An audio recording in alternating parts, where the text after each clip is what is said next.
Hello students, now I am going to discuss the dip velocity. You know that in a conductor there are free electrons, and those electrons are also known as the conduction electron, and the remaining materials is the lattice, means the positive ion, and those positive ion are vibrating about their mean position, and amplitude of vibration will depend on the temperature. So this is the basic concept of the conductor. Now suppose there are n numbers of free electrons, and now I am going to consider only one electron, and that is the ith electron. And this ith electron, in figure we can see here that at a point A the electron starts motion, and at this point it collides with the lattice, and after collision its speed and direction will be random. Collision के बाद इसकी जो speed और direction दोनों random हो जाएगी, और मान लिया कि ये फिर यहाँ से यहाँ तक आता है.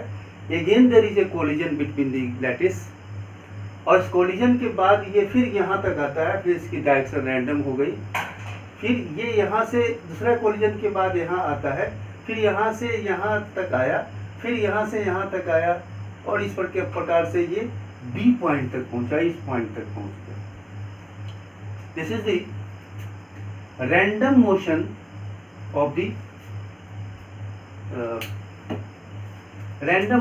the free electrons, and in that motion actually there are so many free electrons.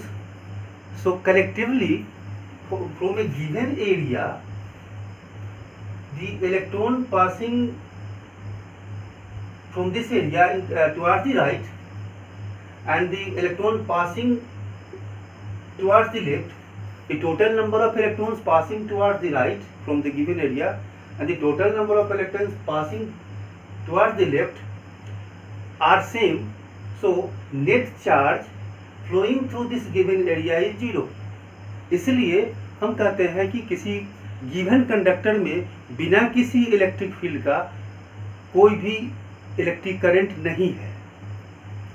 अब हम क्या कर रहे हैं कि उस कंडक्टर के दो एंड पॉइंट के बीच, सपोज कर लीजिए कि ये कंडक्टर है, इसके एंड पॉइंट्स के बीच में हमने सेल प्रोवाइड किया, and it will create a electric field inside this conductor. And you know that in the previous class I have discussed the flow of positive charge is known as the electric current, means the flow of positive charge along the direction of the electric field. And here there are the free electrons, and these free electrons will experience a force opposite to this electric field, and this force is equal to minus EE, where F is the force and E is the electric field, and minus E is the charge of electron, and the value of E is 1.6 into 10 to the power minus 92. Minus sign because the charge of electron is negative, and this force is towards left, and so acceleration of the electron is minus E by m. This is the acceleration. Now what is the effect of this force in the random motion of the electron? हमें ये देखना है कि random motion तो रहेगा, क्योंकि electrons are free to move inside the conductor, और collision इसका होता रहेगा. लेकिन इसके अलावा इस इलेक्ट्रिक फील्ड का क्या इफेक्ट हो रहा है? अब क्या होगा कि whole random motion is biased as per your electric field, यानी कि उसकी बायसिंग अब क्या होगी कि इलेक्ट्रिक फील्ड के अनुसार होगी, अब उस देखो उस बायसिंग को मैंने कैसे दिखाया इस फिगर में।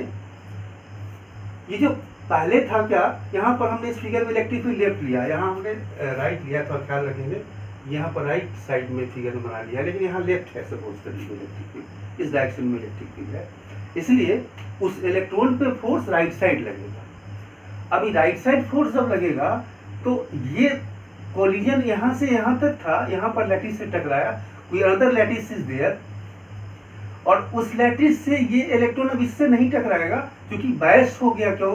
क्योंकि इलेक्ट्रिक फील्ड के कारण से फोर्स लगा राइट साइड, तो in addition to this random motion it has also a velocity due to this electric field, or we can say that due to this acceleration। तो अब एक वेलोसिटी इसकी right side भी होगी, इसलिए अब जो कोलिजन होगा वो दूसरे किसी लैटिस से हुआ और यहाँ हुआ, तो थोड़ी शिफ्ट कर गई। अगला कोलिजन जो यहाँ था वो यहाँ हुआ, और उसके बाद अगला कोलिजन जो पहले यहाँ था वो यहाँ हुआ, उसका अगला कोलिजन जो यहाँ था वो यहाँ हुआ, और उसके बाद ये जो कोलिजन यहाँ था तो यहाँ हुआ, ये जो कोलिजन पहले यहाँ हुआ था वो यहाँ हो गया, और एट लास्ट ये बी डैश पे पहुंचा। तो एक्चुअल में दी शिफ्ट इज दिस, ये शिफ्टिंग है, ये शिफ्टिंग है, और वेरी स्मॉल शिफ्टिंग है, and this shifting is due to this electric field. हमें ये करना है कि electric field is the electric current is the collective effect of the all motion of the number of electrons, motion of the number of electrons. तो सबको हमको collective effect पर discuss करना है, तो चलिए हम उस पर डिस्कस करते हैं।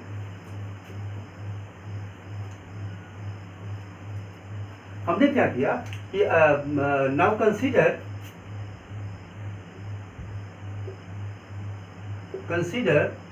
the ith electron. There are number of electrons and the number of electrons is suppose capital N, मैंने पहले लिखा था, और ith इलेक्ट्रॉन से एक इलेक्ट्रॉन पर को कंसीडर करते हैं। उसके बाद उस एक इलेक्ट्रॉन को t समय में जितना कोलिजन हुआ है सबको कंसीडर करते हैं, यानी कि t समय में ये सारे कोलिजन होकर वो b तक पहुंचे। तो time is total time is ठीक। अब यहाँ क्या होगा कि जो कि फर्स्ट इलेक्ट्रॉन की अलग होगी रैंडम वेलोसिटी, सेकेंड की अलग है, थर्ड की अलग है, किसी पार्टिकुलर कोलिजन में, नॉट कैजुअल, किसी पार्टिकुलर कोलिजन में प्रत्येक इलेक्ट्रॉन की अपनी वेलोसिटी होगी, अपनी रैंडम वेलोसिटी होगी। तो एवरेज की बात अगर करते हैं तो एवरेज वेलोसिटी की बात करते हैं, यानी कि average velocity average, and this is equal to taking sum of the all the velocities, and there are n electrons, and we can write here the vi, small vi, where I is 1 to n, मतलब सारे electrons v1 v2 v3 सबकी जो velocity है random velocity without an electric field, उस सबको जोड़ दिया, add कर लिया, and then divided by total number, it will get, so you will get the average velocity, and this average velocity is 0. Why? Because from a given area, since all electrons are moving randomly, so the total number of electrons passing in right side from a given area is equal the electrons passing from left side, यानी जितना electron किसी area से आगे की तरफ बढ़ता है उतना ही उस एरिया से पीछे की तरफ जाता है, इसलिए टोटल चार्ज 0 होगा। इसलिए मैंने लिखा कि एवरेज जो है वो वेलोसिटी हम नहीं मानते हैं, क्योंकि वो, और एवरेज वेलोसिटी नहीं होने के कारण, नहीं होने के, किसी का पॉजिटिव किसी का नेगेटिव ऐसे समझ लीजिए, नहीं होने के कारण no net current is there, no electric current is there. And now I have applied electric field, हमने एक इलेक्ट्रिक फील्ड अप्लाई किया। अब इलेक्ट्रिक फील्ड अप्लाई करने के बाद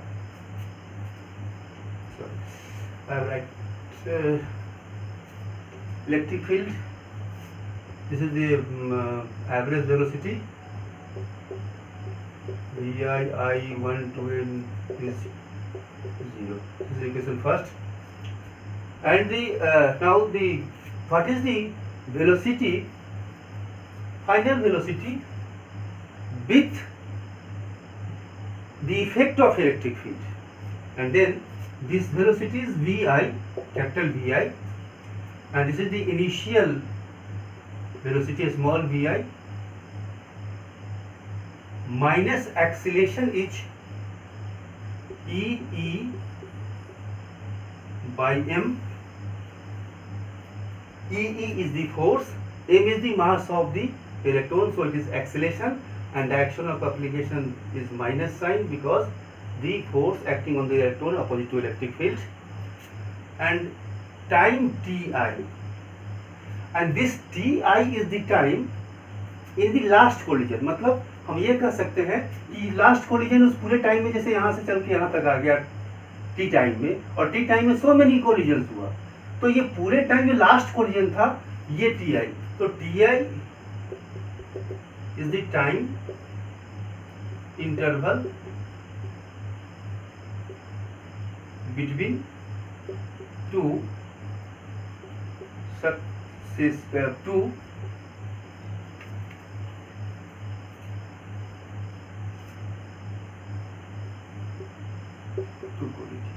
two last collisions.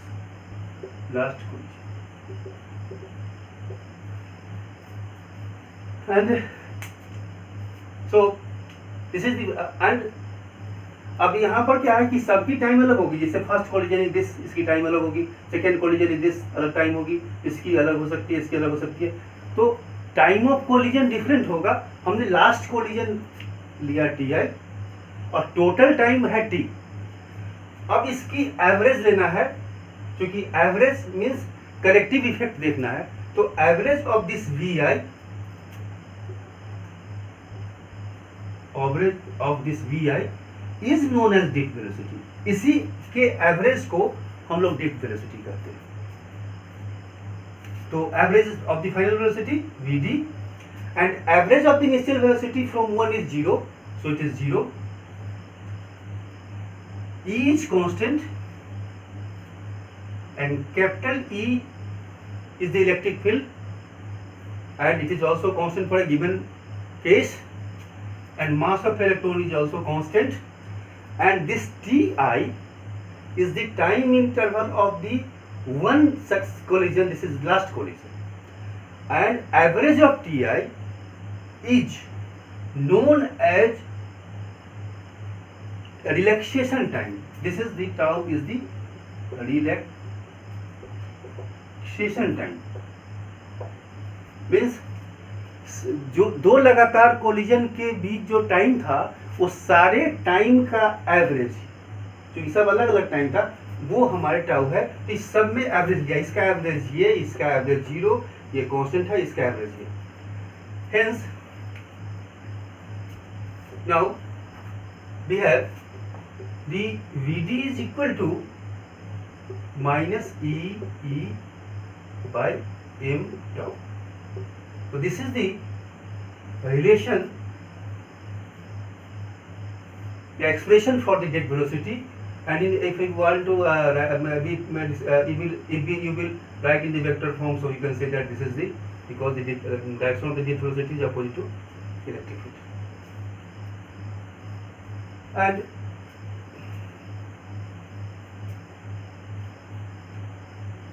this dip velocity depends on the charge of electron, mass of electron. Charge of electron is constant, mass of the electron is constant, E is constant for a given case. हमने E कोई fix लिया होगा. But this tau is the average time of the collision, मतलब दो लगातार collision के जो time है उसका एवरेज है, जिसको हम रिलैक्सेशन टाइम बोलते हैं. ये टाइम डिपेंड किस पर करेगा? ये टेम्परेचर पर डिपेंड करेगा. हमने स्टार्टिंग में बताया था कि lattice will oscillate about their mean position and amplitude of oscillation depends on the temperature. तो ये अगर गर्म होगा तो उसकी टेम्परेचर बढ़ेगी और बढ़ने के बाद उसकी एम्पलीट्यूड बढ़ेगी and number of collision fast हो सकता है एंड टाइम कम हो सकता है। तो ये time will depends on the temperature. तो ये जो ड्रिफ्ट वेलोसिटी का जो कंसेप्ट है बड़ा गजब है कि एक्सेलरेशन है, जैसे आप कहते हो कि एक बॉडी है और उसकी एक्सेलरेशन उसमें है तो v = u + at, टाइम बढ़ते जाएगा, आपकी वेलोसिटी बढ़ती जाएगी। यहाँ बढ़ती नहीं, क्योंकि ये सबके सब कांस्टेंट है। यदि ये कांस्टेंट इसलिए कांस्टेंट है कि पर्टिकुलर टेम्परेचर पर ये भी कांस्टेंट है। तो अब आपकी इलेक्ट्रिक फील्ड बढ़ाएंगे तो बढ़ेगा इलेक्ट्रिक फील्ड, यानी कह सकते हैं कि v is directly proportional to electric. तो ड्रिफ्ट वेलोसिटी आपकी इलेक्ट्रिक फील्ड पर न कि टाइम पर डिपेंड करता है, इसीलिए इसको ड्रिफ्ट बोलते हैं। ऐसे एक छोटी सी अगर विजुलाइज करने की बात करते हैं तो ऐसे सपोज कर लीजिए कि एक एस्केलेटर है, चलती हुई सीढ़ी जो होती है, उसमें बहुत सारे इलेक्ट्रॉन्स है सपोज कर लीजिए, और they are colliding with the lattice, और कोलाइड कर रहा है। जैसे एस्केलेटर पर बहुत सारे लड़के खड़े हैं और आपस में धक्का मुक्की करके कोलाइड कर रहे हैं, और एस्केलेटर एक डायरेक्शन में मोशन में है, तो एक कलेक्टिव मोशन में है, जिसको हम लोग कहते हैं ड्रिफ्ट वेलोसिटी।